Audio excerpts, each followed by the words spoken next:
Bienvenido, señor secretario.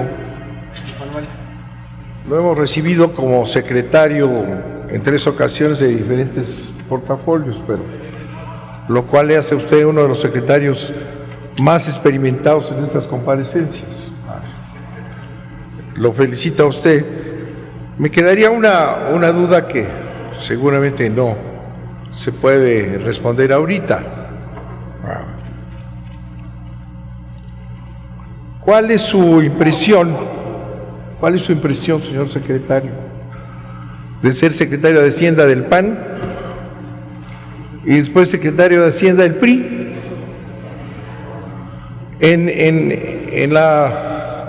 el debate sobre la política en este país y la diferencia de los partidos, se dice mucho, señor secretario, que el PRI y el PAN son lo mismo, es exactamente lo mismo. Tal vez usted nos podría decir y sacarnos de esa duda que se maneja mucho, el PRI y el PAN son la misma cosa. Me podría decir entonces, al analizar, si tuviéramos tiempo y si no después me lo platicaría, señor secretario, ¿cuál es la diferencia del PAN en su política económica a la diferencia del PRI? La Secretaría de Hacienda, ya en el sistema neoliberal, desde el PRI hasta la fecha, es la que conduce al país. En aquellos tiempos en los cuales alguien decía éramos felices y no nos dábamos cuenta, la política la dirigía la Secretaría de Gobernación,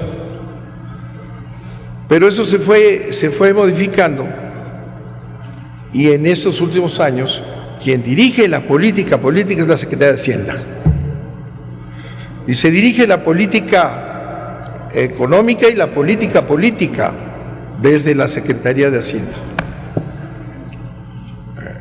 Eso tiene un efecto muy importante, ¿verdad? El desplazamiento de la política y el establecimiento de una política economicista vinculada a intereses extranjeros. En consecuencia, pues podemos decir que en realidad no ha cambiado nada desde los últimos años del priismo, 12 del panismo y ahora de este neopriismo. ¿Cuál es la diferencia? Sería interesantísimo que pudiéramos conocerla, para no decir el PAN y el PRI son lo mismo. Ganan Veracruz o no ganan Veracruz, se entregan Campeche, se entregan acá, y en fin, es un peloteo que ya no sabemos quién es quién en estos arreglos electorales, y desde luego en la política económica, que es la base de la política, y la Secretaría de Hacienda, que es el mando de este país. Ese es a lo que ha accedido usted, señor secretario, al mando a través de la economía de México. La situación de nuestro país, y eso sí lo voy a excluir a usted de la responsabilidad porque acaba de entrar, nada más lo vimos cargando una cajota que le entregaron y la pasó de un lado a otro. No. Todo lo que podemos decir ahorita sobre la economía, pues no es su responsabilidad, aunque lo será a partir de hoy. Vamos a ver qué logra usted hacer en este desastre económico del país.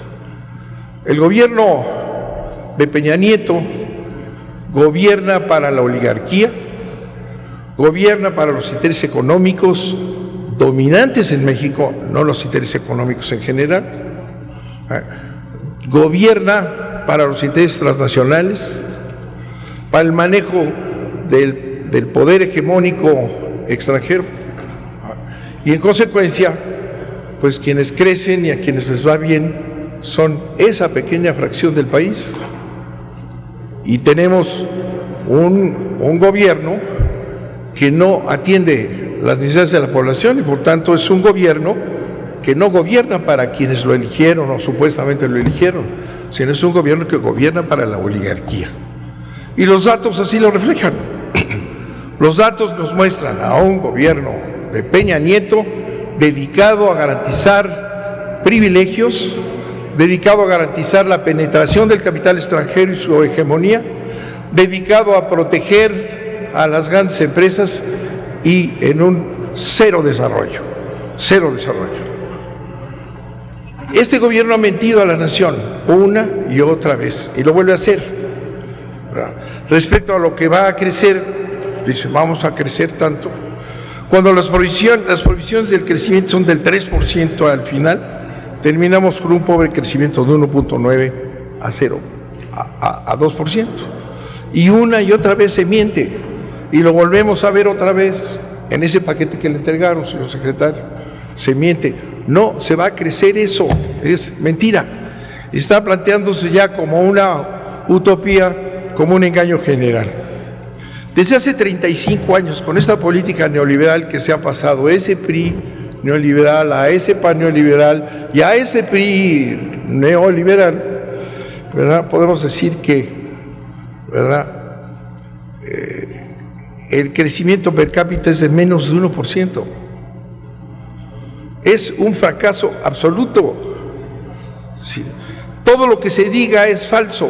Un crecimiento de 1% es lo que provoca un cero crecimiento, una distribución de la riqueza absolutamente contraria a los intereses de la nación, favorable a la oligarquía. El salario mínimo en México es el más bajo de toda Latinoamérica. Estructuralmente no podemos crecer porque no solo no se genera mercado interno. Ahorita en su intervención oímos hablar del mercado interno. Hay salarios estancados, impuestos regresivos, porque desde el gobierno no existe política industrial de desarrollo nacional, no existe. Y ahora le quitan la mitad a la Secretaría de Economía, pácatelas, no hay política industrial, pues la podían cerrar. En sus prioridades pues no está el que la economía crezca, sino que se concentre la riqueza. Esa es la política que han venido llevando. La alta concentración sin precedentes de la riqueza que han mostrado reportes como Oxfam y el del Observatorio de Salarios de la Universidad Iberoamericana es muestra inequívoca. En 1976, por ejemplo, el trabajo y el capital se repartían el ingreso nacional más o menos 50% en 50%. En 2015, el trabajo, todos los trabajadores solo tienen el 24%, todo lo demás está concentrado. Solamente el 24% se garantiza a los trabajadores. Pues ¿para quién gobiernan? Pues es evidente, se gobierna para la oligarquía nacional. Mientras hay empresarios de las industrias exportadoras favorecidas por el modelo que ganan en promedio entre 138 y 85 mil y 88 millones de pesos mensuales, hay pequeños empresarios cuyo ingreso no alcanza los 6,000 pesos al mes, campesinos y comunidades indígenas con ingresos mensuales menores a los de un salario mínimo, y la Comisión Nacional de Pueblos Indígenas, la Secretaría de Agricultura y la de Medio Ambiente, que pudieran apoyar de manera conjunta el desarrollo de estos pueblos y comunidades, recortan en promedio sus recursos en 39%, casi 40%. En lugar de impuestos como mecanismo redistributivo, se ha optado por impuestos regresivos, dañando a los trabajadores, pequeños y medianos empresarios, clases medias, la caída en los ingresos petroleros, que lo sabían, porque esto de que es el entorno internacional es falso. Están matando a Pemex. Si a Pemex la están liquidando, porque ese es el compromiso que estableció Peña Nieto con los intereses norteamericanos que impulsaron la reforma energética. Ese es el compromiso, es desaparecer a Pemex. Aquí está el señor secretario general, que es el encargado de ajusticiarse a sus propios trabajadores. Muy bien, bravo. Tanto la CFE como Pemex están destinados a desaparecer y la reforma energética lo señala. Se han entregado las empresas fundamentales de este país, ¿en espera de qué? Y lo dijimos en la reforma energética, ¿en espera de qué? De que lleguen las empresas transnacionales a pagar impuestos, y ya Pemex no existe, CFE tampoco, ¿verdad? ¿Y ustedes creen que van a pagar los impuestos que le están quitando a Pemex, que lo están matando todos los días? ¿Verdad? No, es un salto al vacío verdaderamente irresponsables. La caída de los ingresos petroleros se compensa, fíjense, con 600,000 millones de recaudación adicional de impuesto sobre la renta a personas físicas, con 250,000 millones adicionales de impuestos a las gasolinas. Fíjense, 250,000 millones adicionales de impuestos a las gasolinas. Eso es lo que están cobrando con un impuesto escondido, que no tiene nada que ver con el entorno financiero, al contrario, o la caída de los precios del petróleo, al contrario, estamos aquí con unas gasolinas que importamos ya a más de la mitad, porque de eso se trata, de matar la producción de gasolinas del país y todas las empresas públicas relacionadas con la energía, ¿verdad? Pero ¿cómo cubrir eso? Como lo estamos viendo, 600,000 millones de recaudación adicional del impuesto sobre la renta a las personas físicas, insisto, con 250,000 millones adicionales de impuestos a las gasolinas, con más de 200,000 millones de pesos cada año de deuda, más de 200,000 millones de pesos cada año de deuda, y rompiendo la autonomía del Banco de México recientemente con el uso de los remanentes del Banco para Hacienda. Que ese es un tema que me gustaría que nos explicara el señor secretario. El Banco de México ya está obligado, con reformas que vienen perfectamente establecidas, de que los remanentes se tienen que pasar a la Secretaría de Hacienda para que cumpla con estos enormes déficits que está teniendo.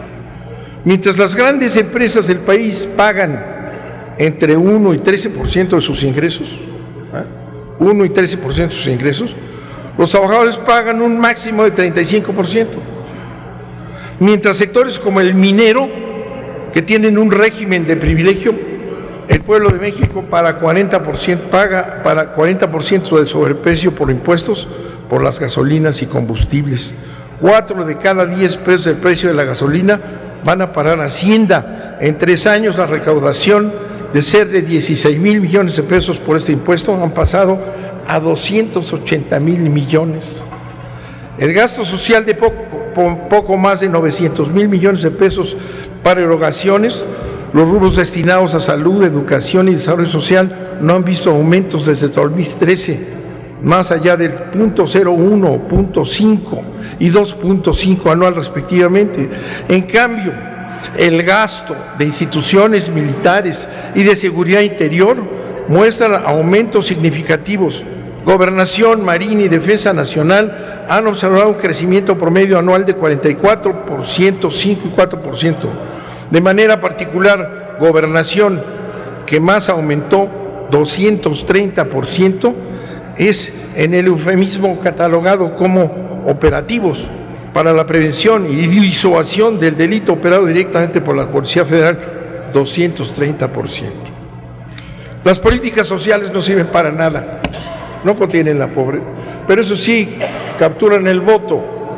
Quienes estamos pendientes de lo que ocurre en el campo, trabajando en asuntos electorales y hablando con la población, sabemos que tienen pavor, ¿verdad? Pavor al gobierno, ya sea PRI o PAN, porque cambia en esta similitud de que hablábamos, pavor de que les quiten las despensas, que les quiten las miserias que les dan, lo poquísimo que logran para poder comer. Entonces, esta política social para contener la pobreza lo único que hace es contener y aprisionar y ahorcar a los pobres sometidos a esa política social que usted, señor secretario, en su recorrido por el país señaló que no sirve.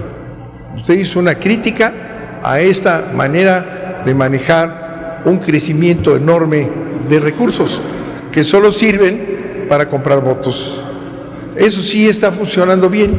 El terror impuesto a los pobres, a los campesinos, a las clases medias, a las clases bajas, ¿verdad? De que si se mueven a un lado, ¿verdad?, perderán esa miseria que se les dan a través de las políticas sociales para contener la pobreza. Terminando en esta limitación del tiempo que tenemos, podríamos hablar mucho más. El gobierno de Peña Nieto es un gobierno que traiciona al pueblo, no gobierna para las mayorías. El gobierno de Peña Nieto gobierna para la oligarquía.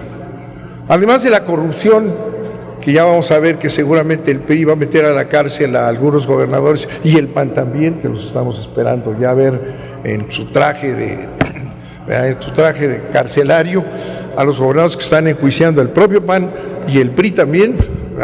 Con eso se va a acabar la corrupción. Pero el sistema que es atrabiliario, es un sistema a favor de los que más tienen. No es un gobierno que está al servicio de las mayorías. Es un gobierno que traiciona su origen, es un gobierno que está al servicio de la oligarquía, que ha permitido la penetración del capital extranjero y el sometimiento a sus dictados. Ese gobierno está en quiebra. Ese gobierno no puede más. Ese gobierno está perdido económicamente, políticamente y moralmente.